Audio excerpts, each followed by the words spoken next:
परमेश्वर का धन्यवाद देता हूँ। एक बार फिर परमेश्वर ने अपनी पवित्र उपस्थिति में आने का मौका दिया। आइए हम परमेश्वर का धन्यवाद देते हैं। आज तक परमेश्वर ने हमें संभाला है और उसकी अपार दया, अनुग्रह, फजल, कृपा के द्वारा हम जीवित हैं।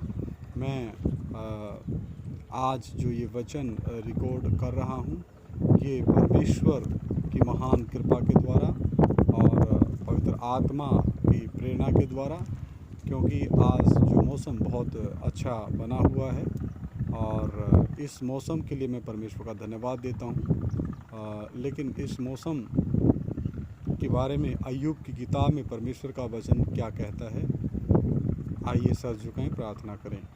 महान जीवते परमेश्वर, अनुग्रहकारी प्रभु, मैं आपका धन्यवाद देता हूँ। थोड़ी देर तेरा जीवता वचन हम सीखने जा रहे हैं। पवित्र आत्मा आप हमें सिखाएं, आप हमारी ज्ञान बुद्धि समझ को खोल दें। प्रभु यीशु मसीह के सामर्थी और पवित्र नाम से हम मांग लेते हैं, सुनो और ग्रहण करो, आमीन।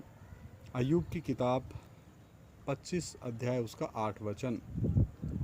अय्यूब 25 अध्याय 8 वचन। अय्यूब की किताब 25 अध्याय 8 वचन। वह जल को अपनी काली घटाओं में बांध रखता है और बादल उसके बोझ से नहीं फटता। कौन जल को अपनी काली घटाओं में बांध रखता है? मैं आप सभी को ये नज़ारा दिखाना चाहता हूँ। परमेश्वर, आप ऊपर देख सकते हैं, काली घटाएं हैं, बादल हैं, सामने भी बादल हैं, आसमान में बादल हैं। तो परमेश्वर का वचन कहता है कि परमेश्वर जल को अपनी काली घटाओं में बांध रखता है और बादल उसके बोझ से नहीं फटता। आप ऊपर आसमान में मेरे ऊपर भी देख सकते हैं, काले बादल आपको नज़र आ सकते हैं, आप देख सकते हैं। तो और अय्यूब की किताब में परमेश्वर का वचन कहता है, अय्यूब की किताब 36 अध्याय 27-28 वचन में हम देखते हैं।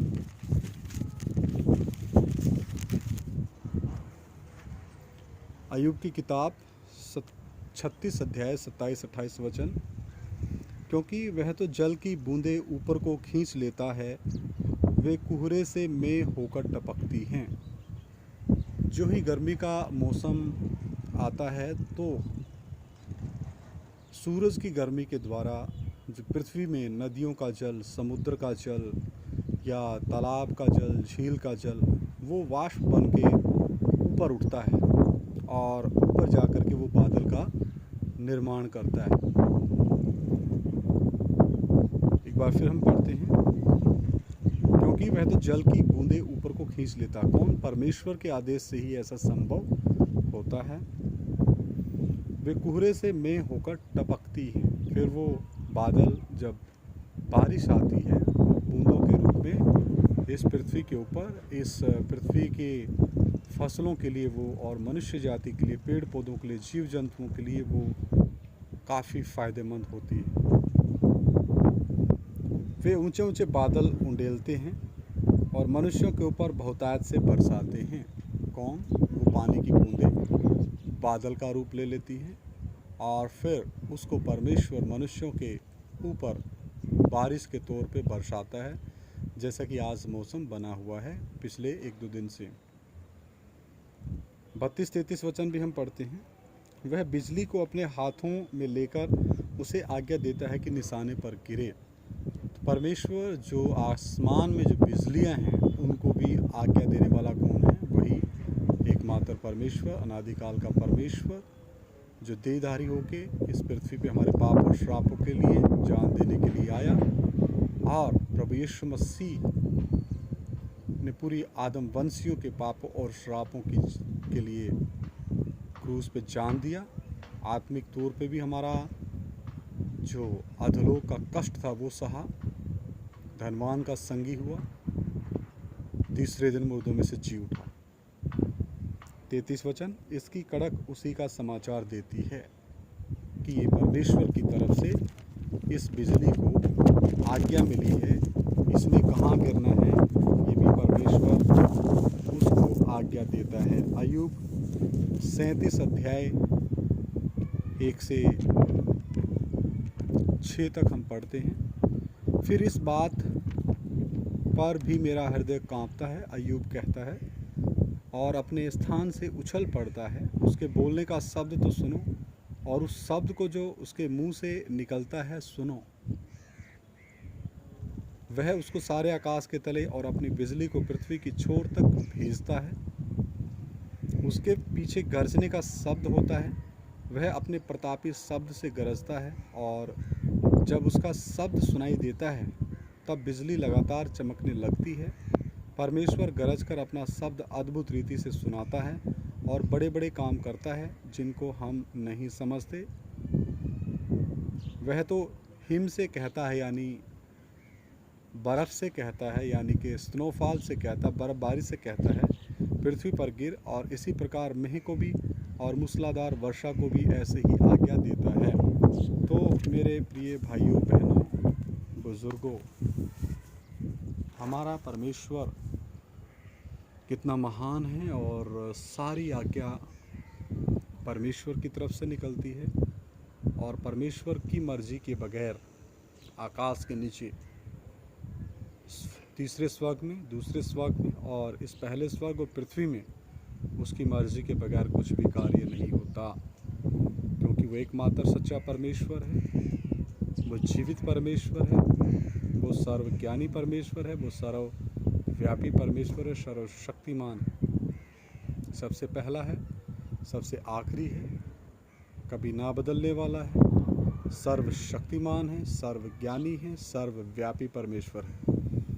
तो मैं परमेश्वर का धन्यवाद करता हूँ इस अच्छे मौसम के लिए।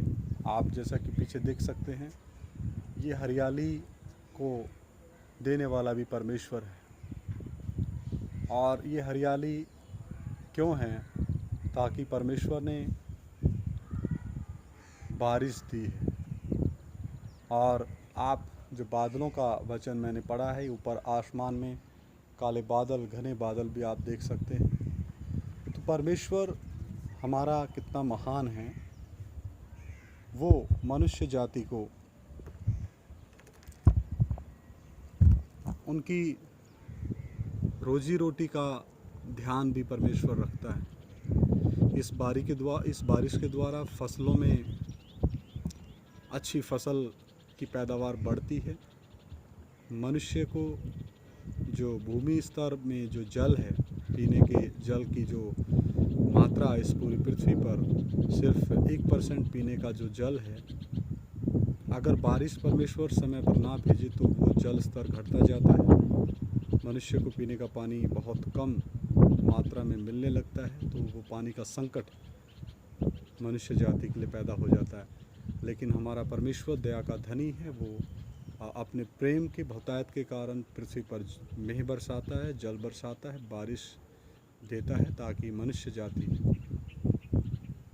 बहुतायत से और अन्न जल खा पी कर तृप्त रहे और परमेश्वर का धन्यवाद करें। तो आइए हम इस मौसम के लिए, इस बारिश के लिए, और ये परमेश्वर की जो आशीष है इन फसलों के लिए जो परमेश्वर की कृपा से बढ़ रही है और पकने के लिए आगे, पकने के माहौल में, पकने के समय में, पकने के सीज़न में ये आगे बढ़ती जा रही है।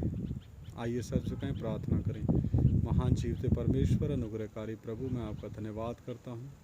थोड़ी देर तेरा जीवता वचन सीखा और गहराई से आप हमें सिखाएं, और तेरा वचन हम सीखते हुए नम्रता के साथ, आदर भक्ति भय के साथ, दीनता के साथ, सिद्धताई में, पवित्रताई में, अलगताई में और उपदेश में, वचन प्रार्थना संगति में आगे बढ़ते जाएं।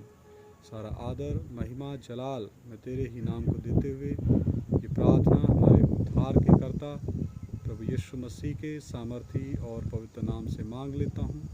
सुनो और ग्रहण करो।